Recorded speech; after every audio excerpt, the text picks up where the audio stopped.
Bahwa kita tuh dipanggil untuk menyelesaikan amanat agung. Dan kita nggak bisa menyelesaikan amanat agung hanya dengan kekuatan kita sendiri. Kita perlu apa? Kita perlu kuasa, kita perlu Roh Kudus, ya. Karena kuasa itu hanya datangnya dari Tuhan, ya. Di Kisah Para Rasul yang saudara jangan dibuka dulu, saya mau tes, ya, supaya mungkin ini pasal ini sering kali kita dengar, ya. Nah, mungkin belakangan ini agak kurang, tapi gereja kita selalu ngomong, ya, Pak Niko selalu ngomong, ya, tentang Kisah Para Rasul 1 ayat 8. Ayo coba jangan dibuka, kita baca. Bisa hafal gak? 1, 2, 3. Kamu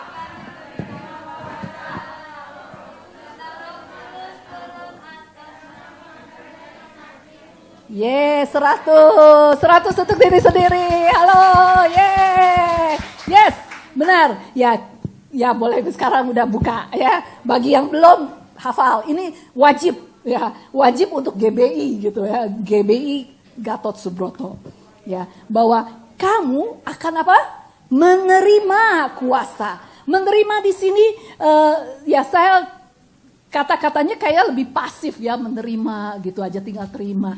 Tapi di sini artinya adalah bukan hanya menerima, kita maksudnya pasif, ya, terserahlah terima gitu. Tapi akan dicekam, ya. Dicekam tuh maksudnya dikuasai gitu loh. Ya, kita akan dipenuhi oleh kuasa kalau Roh Kudus turun ke atas, ya, memenuhi kita. Kita akan mendapat kuasa. Siapa yang mau kuasa? Betul? Betul? Ya, kita akan menerima kuasa kalau Roh Kudus turun, kalau Roh Kudus memenuhi kita, dan kamu akan menjadi saksiku. Ya, saksi di sini juga katakan messenger. Ya, di terjemahan message katakan messenger. Messenger itu adalah pembawa berita. Ya, saudara dan saya itu dipanggil untuk membawa berita. Berita apa? Gosip? Berita, di situ ada gini, no. Itu yang kita bawa. Kita disuruh bawa apa ya? Berita damai sejahtera, ya saudara, ya. Ya, kita dipilih, dipanggil untuk membawa berita damai sejahtera, ya. Jadi kita ini akan menerima, dicekam oleh kuasa kalau Roh Kudus memenuhi kita, ya. Salah satunya, pertamanya adalah kita akan menerima kuasa seperti kita kalau ada handphone, HP itu SIM card, ya. Setiap kita yang sudah mengenal Yesus, menerima Yesus sebagai Tuhan, Roh Kudus itu ada di dalam diri kita. Ya, itu pelajaran yang paling mendasar. Ya, kalau kita bisa mengaku Yesus adalah Tuhan, itu adalah pekerjaan Roh Kudus. Tetapi ya, Roh Kudus yang ada di dalam diri kita perlu diaktifkan. Saudara pernah beli SIM card, masukin ke handphone saudara, tapi belum diaktifin, saudara bisa pakai nggak? Ya bisa kan? Saudara harus aktifkan dulu. Ya, bagaimana kita mengaktifkannya adalah dengan kita banyak berbahasa roh. Ya, dan ya memang baptisan Roh Kudus adalah baptisan air adalah permulaan. Baptisan air itu adalah ekspresi pertobatan dari kita semua. Ya, bahwa kita tahu kita orang berdosa dan kita mati dan kita bangkit kembali pada saat kita dibaptis dengan air untuk menjadi manusia yang baru. Tetapi baptisan Roh Kudus adalah respon Allah, ya, respon Allah terhadap pertobatan kita, terhadap iman kita, terhadap kerinduan kita. Ya, jadi baptisan Roh Kudus itu perlu Tuhan mau melihat, ya, yang sudah ada di dalam ini perlu diaktifkan melalui iman dan kerinduan. Ya, kalau saya percaya di sini semua kita sudah mengalami baptisan air, bukan tadi ditanya sudah ya? Ya. Nah, baptisan Roh Kudus apakah semua sudah juga?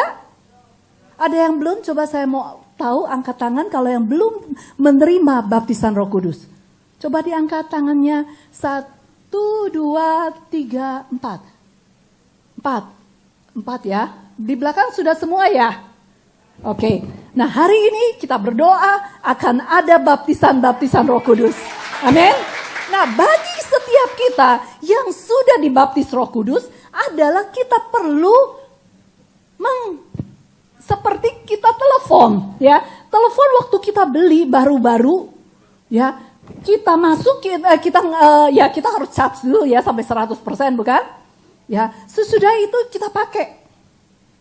Nah, kita pakai, apakah kita pakai untuk selama-lamanya? Nggak perlu di-charge lagi. Perlu bukan? Ya, makanya kalau mungkin saudara bilang, kok ini telepon saya beli mahal-mahal? Ya, saya beli yang paling terbaru, model yang paling tercanggih ya di seluruh dunia. Saya pakai, kok habis ya? Kok nggak bisa pakai lagi? Adalah sebagaimanapun baterai saudara sebagus apapun, baterai itu perlu di charge, ya. Perlu di charge sehingga kita bisa pakai dan penuh dan bisa dipakai secara aktif. Begitu juga setiap kita yang sudah dibaptis Roh Kudus. Ya, baptisan Roh Kudus sekali dalam seumur hidup kita, tetapi kepenuhannya itu perlu berkali-kali. Karena seperti baterai telepon, kita pakai bisa hilang, bisa habis, dan itu perlu di charge. Ya, jadi kita perlu dipenuhi Roh Kudus. Penuhan Roh Kudus itu perlu dilakukan setiap hari, seperti saudara mencharge baterai saudara. Ada yang nggak pernah mencharge baterai terus langsung mau pakai dan bisa? Nggak kan? Oke. Di 1 Korintus 4 ayat 20 katakan, sebab kerajaan Allah itu bukan terdiri dari perkataan doang, ya, tapi dari apa? Kuasa untuk berantem sama orang? Ya? No. Kuasa apa lagi? Kuasa untuk ngomelin orang? Wah, kalau ngomel, waduh, bisa ada orang kalau mau ngomelin orang, pernah dengar gak? Ngomelin orang bisa berjam-jam gak berhenti-berhenti. Itu bukan kuasa, saudara. Itu kerasukan. Oke, ya. Jadi kerajaan Allah itu bukan terdiri dari perkataan. Perkataan kita boleh panjang lebar sampai orangnya ya aku dengar. Kenapa? Karena terlalu dia pusing dengan kita, ya. Kalau kuasa itu adalah kita ngomong sekali dan nancep ke hatinya. Itu kuasa. Nggak usah rengek-rengek, nggak usah sampai sampai orangnya, aduh ini telinga kayaknya ini, ya. Itu beda dengan Chong He dengan kuasa. Tahu Chong He? Ya. Aduh, pernah dengar orang yang ngomong lagi repeat kayak recorder rusak. Ya. Lagi kira ya akhirnya lama-lama kita ingat juga karena kayak recorder rusak gitu kan, direkam terus dengar akhirnya kita nancep. Tetapi yang saya ngomong ini bukan begitu. Yang saya ngomong itu adalah kuasa. Kuasa perkataan kita ngomong sekali orang itu nancep di hatinya. Karena bukan kita yang ngomong. Karena Roh Kudus melalui kita ngomong, nancep. Oke? Apa itu kuasa? Apa itu kuasa? Kuasa itu dari kata Yunaninya asalnya dari katakan dunamis. Ya, yang arti ininya ujung-ujungnya ke dinamo. Saudara tahu dinamo ya? Dinamo itu penggerak. Ya, penggerak listrik. Nah, kuasa itu adalah sesuatu tenaga yang ajaib. Ya, tenaga yang ajaib yang kita perlukan. Seperti misalnya Simpson, saudara tahu ya Simpson ya, dia begitu kuat, dia bisa ngangkat barang yang berat. Jadi, tapi orang-orang sekarang ini juga ada yang karena nge-gym ya, 5 kilo, 10 kilo, 100 kilo, mungkin ada ya 100 kilo, 200 kilo. Ya, itu bukan kuasa, itu karena latihan. Ya, emang otot kita tuh bisa dilatih, ya. Tapi kuasa di sini adalah tentang tenaga yang ajaib, yang supranatural, ya. Kemampuan untuk bertahan, kemampuan untuk berubah. Kuasa Roh Kudus itu bukan hanya kita menjadi saksi Tuhan. Kalau kita belajar SCOM, kita tahu saksi itu ada pasif, ada Aktif, betul. Pasif adalah melalui hidup kita. Ya, kuasa Roh Kudus juga bisa memampukan kita untuk hidup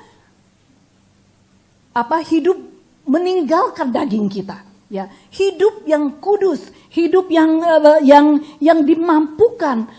Dulunya yang mungkin kita nggak mampu, seperti mungkin nggak bisa mengampuni orang itu, ngelihatnya aja udah ada belenek gitu ya, mau rasanya muntah gitu kan ya. Tetapi pada saat kita minta Roh Kudus bekerja dalam diri kita, memampukan kita untuk mengampuni. Malah kita bisa melihat orang yang dulunya enek gitu, kita lihat ya, akan membuat kita menjadi berbelas kasihan. Itu kuasa bukan dari kita, saudara. Ya, bukan karena kita hebat, tapi karena kuasa dari Roh Kudus. Dan juga kuasa itu juga berbicara tentang kesanggupan. Ya, kesanggupan untuk menghadapi tantangan, kesanggupan untuk menghadapi setiap rintangan, setiap challenge ya. Juga karya yang hebat, juga kekuatan dalam bertahan, kekuatan dalam menghadapi setiap tantangan masalah yang kita hadapi, juga ketangguhan ya. Ketangguhan dalam bahasa, saya cek di Kamus Bahasa Indonesia, itu adalah satu kata yang artinya tidak terkalahkan. Ya, yang kuat ya. Itu adalah bukan saudara karena saudara atau saya. Mungkin kita seringkali melihat orang-orang yang kuat ya, yang gede gitu ya. Kita pikir mereka tuh orang pasti orang biasanya maco ya, yang gede gitu. Pasti dia tuh hadapi apapun tetap tegar. Tetapi belum tentu, saudara. Mungkin yang kecil mungil, yang sepertinya di angin tiup mulai langsung jatuh gitu ya. Tapi karena dia ada kuasa Roh Kudus, dia menjadi seorang yang tangguh. Ya, dalam hadapi tantangan apapun, dia akan menghadapinya dengan heads on. Ya, itu adalah kuasa ya yang kita perlukan hari-hari ini.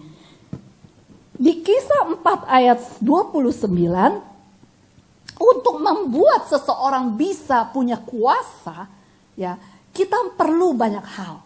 Ya, salah satunya tadi adalah kita perlu kerinduan. Ya, kerinduan untuk meminta dari Tuhan. Ya, seperti di Kisah Rasul 1 ayat 8, bahwa kamu akan menerima kuasa kalau Roh Kudus memenuhi engkau. Nah, ada hal yang kita perlu mengerti, bahwa kuasa itu tidak akan datang kalau kita enggak minta sesuatu. Kuncinya adalah keberanian. Ya, seperti misalnya Gideon. Ya, Gideon tidak akan bisa mencapai apa yang dia capai kalau dia tidak punya satu ingredient. Ya, resepnya tuh, salah satu resepnya yaitu keberanian. Begitu juga saudara dan saya. Kita mau minta kuasa, tetapi di balik sebelum kita mendapat kuasa itu, kita perlu minta, Tuhan berikan aku keberanian. Ya, seperti yang mungkin berapa minggu yang lalu saya pernah share di sini kalau nggak salah ya, tentang Esther ya, nggak tahu betul ya di sini ya. Esther tidak akan bisa memerintah sebelum dia menaklukkan ketakutannya. Ya. Setiap kita perlu menaklukkan ketakutan kita. Esther disuruh apa? Disuruh untuk menghadap raja. Untuk memberitahukan raja bahwa dia juga orang Yahudi. Ya. Dia juga diancam akan dipunahkan oleh Haman. Esther bilang, aku udah sebulan gak dipanggil. Dan semua orang tahu. Semua orang tahu. Di dalam kerajaan ini, kalau saya datang menghadap raja, kalau raja tongkatnya enggak diinikan ke saya, langsung ciup. Tetapi Esther memilih untuk berani karena ada Mordekai. Ya, ada Mordekai yang mengatakan kepadanya, jangan kira kamu ada di sini, kamu bisa selamat. Jangan kira kamu ada di sini, kamu bisa terluput dari ancaman dibunuh. Tapi ingatlah, mungkin untuk saat inilah engkau dipilih menjadi ratu. Esther memerlukan keberanian. Ya, keberanian sehingga dia dapat kuasa. Dan akhir dari cerita Esther, ya, saya percaya kitab Esther ditulis bukan hanya dia dipilih menjadi ratu, ya panggilannya juga untuk menyelamatkan umat Yahudi. Tetapi terakhir sebenarnya dia dipilih untuk memerintah. Saudara dan saya, kita dipilih, kita dipanggil untuk memerintah. Memerintah berbicara tentang kuasa. Kalau Esther tidak melewati ketakutannya, dia tidak akan mengalami kuasa itu. Dia hanya akan menjadi seorang punya pangkat tapi gak punya kuasa. Berapa banyak dari kita yang duduk di sini mungkin atau yang di luar sana, kita menjadi anak-anak raja. Kita katakan saya anak raja. Ada janjian juga bukan bahwa kita anak raja. Tetapi kita hanya punya title, kita punya pangkat, tapi gak punya kuasa. Seperti Esther dulunya. Yaitu hanya sebagai pajangan untuk dipanggil raja. Dan setiap hari tunggu panggilan. Tetapi gak ada kuasa. Itu bukan yang Tuhan mau dalam hidup kita semua. Tuhan mau kita berkuasa. Berkuasa bukan berarti kita bully orang ya. Bully tahu ya, bully itu apa? Kita ngelecehin orang, kita mengindikan orang. No, kuasa ini kita pakai untuk menyatakan Tuhan yang kita sembah adalah Tuhan yang hidup, yang luar biasa, yang masih bekerja sampai hari ini. Mujizat masih terjadi hari ini. Amin saudara. Kita baca yuk di Kisah Rasul 4 ayat 29, mulai 29. Dan di sini adalah kunci yang saya dapatkan. Kenapa di kisah para rasul, murid-murid Tuhan bisa begitu luar biasa. Dan saya berharap dan saya merindukan itu juga terjadi di hari-hari ini. Ya, terjadi di mana kita berdoa orang lain yang kepada orang lain yang sakit disembuhkan, yang patah semangat dibangkitkan, yang mujizat terjadi. Kenapa? Karena ada kuasa. Ya, kuasa itu datangnya dari mana? Ayo kita baca Kisah 4 ayat 29. Yuk kita baca sama-sama. 1, 2, 3. Dan sekarang ya Tuhan, lihatlah bagaimana mereka mengancam kami. Dan berikanlah kepada hamba-hambamu keberanian untuk memberitakan firman-Mu. Terus ulurkanlah tanganmu untuk menyembuhkan orang. Dan adakanlah tanda-tanda dan mujizat-mujizat oleh nama Yesus hamba-Mu yang kudus. Dan ketika mereka sedang berdoa, goyanglah tempat berkumpul itu. Dan mereka semua penuh dengan Roh Kudus. Lalu mereka memberitakan firman Allah dengan berani. Untuk kita bisa dipenuhi Roh Kudus, satu memang kita perlu nge-charge. Ya, kita nggak charge, kita sendiri nggak akan bisa nggak ada. Tetapi kedua, dari kita bisa mendapat kuasa itu bukan hanya kita membangun dengan berbahasa roh. Kita juga perlu minta keberanian. Keberanian saudara. Ya ini gak gampang saya tahu. Keberanian untuk menghadapi tantangan. Kalau saudara baca di Kisah Rasul 4 yang di atas-atasnya. Murid-murid Tuhan yang sedang berdoa untuk ini. Mereka tuh diancam saudara. Mereka tuh ada yang digergaji. Halo. Ada yang apalagi? Ada yang dibunuh, ada yang dilempari batu. Tetapi mereka tetap berdoa. Tuhan, berikan aku keberanian. Ya, mungkin sampai sini langsung mundur. Oh, ternyata kuasa itu gak gampang ya. Kuasa memang gak gampang, saudara. Ya. Tetapi Tuhan sanggup. Tuhan sanggup. Kalau kita punya Roh Kudus. Kita dipenuhi Roh Kudus, kita akan bold as Ya, seperti singa. Ya, bukan singa yang mengaum-ngaum, tapi singa Yehuda. Saudara san saya, di dalam diri saudara dan saya ada singa Yehuda, saudara. Ya, yang siap menerkam, ya, yang mengaum-ngaum itu. Diperlukan satu kuasa, diperlukan keberanian untuk menghadapi tantangan. Dan tetap katakan, Tuhan berikan aku keberanian. Berikan aku keberanian memberitakan firman-Mu. Ya, saya teringat akan, saya sangat diberkati sekali oleh sharingnya Ibu Christine Farak Nimela tentang rusa betina yang mau melahirkan. Saudara, ada yang nggak pernah dengar cerita ini? Ada? Semua sudah mendengar, bukan? Oh, oke. Ada atau yang nggak ngejawab gitu ya? Halo, saya ngomong dengan siapa? Jam ini adalah jam yang paling enak untuk bobo.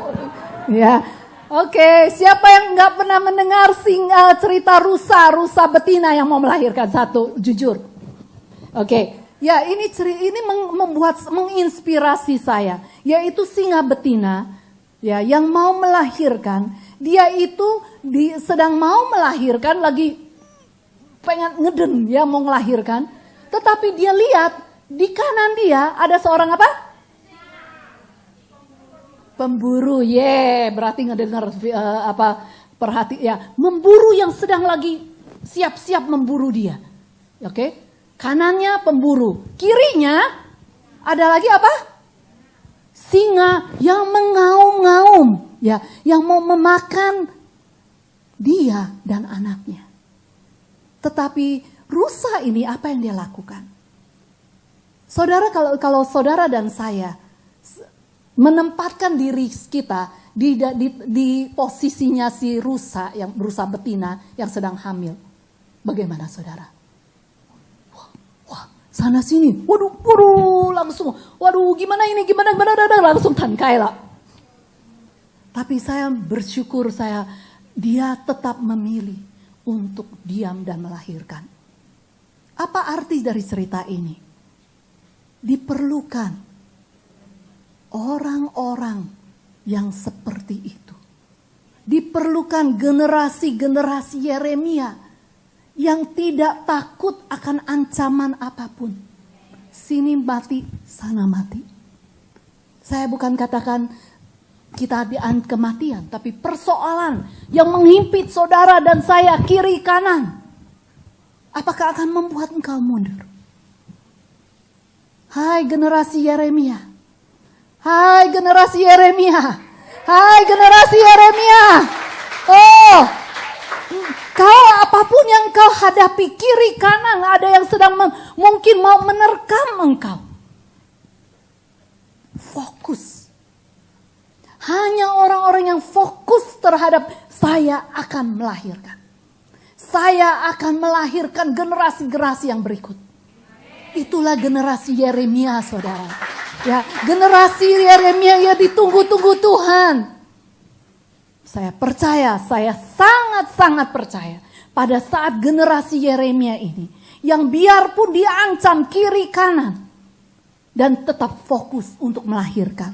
Tetap fokus mengatakan, ya Tuhan, aku akan tetap mengikuti Engkau. Apapun masalahmu, apapun tantanganku, aku percaya. Aku percaya. Dan akhirnya, karena fokus kepada melahirkan anak-anaknya, rusa betina itu juga ditolong Tuhan dengan badai.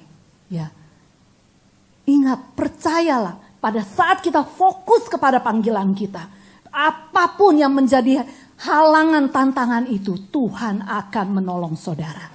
Ya. Dengan rusa betina ini dia fokus kepada itu, Tuhan datangkan badai.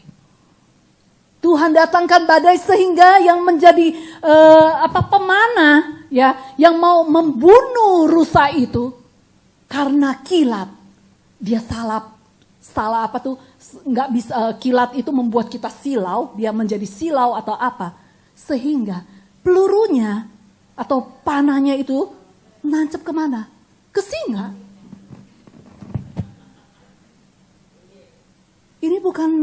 bukan maksudnya dongeng, saudara. Itu akan terjadi kalau kita fokus kepada panggilan kita. Kalau kita fokus kepada apapun, yaitu melahirkan. Melahirkan anak-anak. Berbicara apa anak-anak? Berbicara jiwa-jiwa yang sedang menantikan saudara. Saudara ada di sini, generasi Yeremia. Saudara ada di Hong Kong, bukan satu kebetulan. Saudara ada di Hong Kong, saudara ditempatkan di keluarga-keluarga untuk satu tujuan, keselamatan untuk keluarga itu. Jadi jangan menoleh ke kiri dan ke kanan, fokuskan kepada keselamatan. Keselamatan yang Tuhan mau saudara lakukan bersama Roh Kudus. Amin saudara. Dan terakhir saya akan kita baca sama-sama di 2 Tawarik. Di 2 Tawarik 16:9a. Yuk kita baca sama-sama ya. Dan Tuhan sedang mencari. Yuk udah. 1, 2, 3. Karena mata Tuhan menjelajah seluruh bumi. Untuk apa? Melimpahkan kekuatannya kepada mereka yang bersungguh hati terhadap Dia. Tuhan sedang mencari generasi-generasi Yeremia yang sungguh-sungguh. Dan Dia akan melimpahkan kekuatannya. Kekuatan apa saudara? Kuasa. Ya, kuasa untuk menyelesaikan amanat agung ini. Saudara di sini kita mungkin ada 60 orang, 70 orang. Coba saudara bayangkan setiap kita kalau kita masuk ke dalam keluarga yang Tuhan tetapkan. Paling dapat dikit satu keluarga itu 4 orang. Dari 60-70 jiwa akan ada 280 orang. 300 orang. Dari 300 orang lagi akan berkembang. Maukah saudara melihat kemuliaan Tuhan di Hong Kong ini? Mau? Lakukan. Di hari ini, di hari Pentakosta, di mana kita merayakan pencurahan Roh Kudus. Tuhan sedang mencari hati yang bersungguh-sungguh kepada Dia. Hati yang sungguh yang mau Tuhan berikan aku keberanian, berikan aku kuasa-Mu. Dan Dia akan melimpahkan kekuatannya kepada kita. Amin saudara. Ayo kita bangkit berdiri.